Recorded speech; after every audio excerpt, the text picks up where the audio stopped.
एक हरे भरे गांव के पास बड़े बड़े पेड़ों के बीच एक छोटी सी चिड़िया रहती थी। उसकी आवाज चिची चिची बहुत मीठी थी, इसलिए सब उसे चोरी चिची कहते थे। वह देखने में प्यारी थी, लेकिन उसकी एक बुरी आदत थी, उसे दूसरों की चीजें उठाना अच्छा लगता था।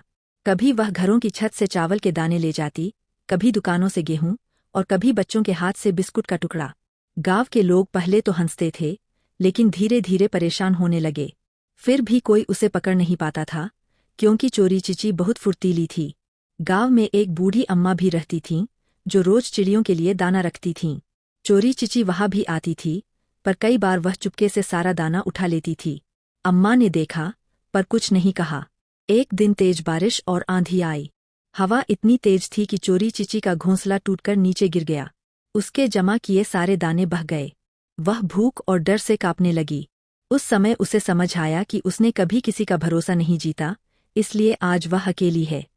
सुबह हुई तो अम्मा ने उसे ठंड में कांपते देखा। उन्होंने प्यार से उसे पास बुलाया और दाना दिया। चोरी चिची को बहुत शर्म आई। तभी दूसरी चिड़िया, मैना, कबूतर और तोता भी आ गए। पहले वे नाराज थे, लेकिन चोरी चिची की आंखों में पछतावा देखकर उन्होंने उसकी मदद की। सबने मिलकर उसके लिए नया घोंसला बनाया।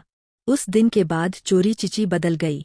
उसने चोरी करना छोड़ दिया और मेहनत से दाना ढूंढने लगी। एक दिन एक बच्चे का बिस्कुट गिर गया। चोरी चिची चाहती तो उठा सकती थी, लेकिन उसने ऐसा नहीं किया। उसने बच्चे का ध्यान बिस्कुट की ओर दिलाया। बच्चा मुस्कुराया और खुद उसे थोड़ा बिस्कुट दे दिया। अब गांव वाले चोरी चिची से नाराज नहीं थे। वे उसकी तारीफ करते थे और प्यार से उसे दाना देते थे। चोरी चिची ने समझ लिया कि चोरी से थोड़ी खुशी मिल सकती है, लेकिन सच्ची खुशी ईमानदारी और अच्छे व्यवहार से मिलती है। सीख, लालच बुरा होता है।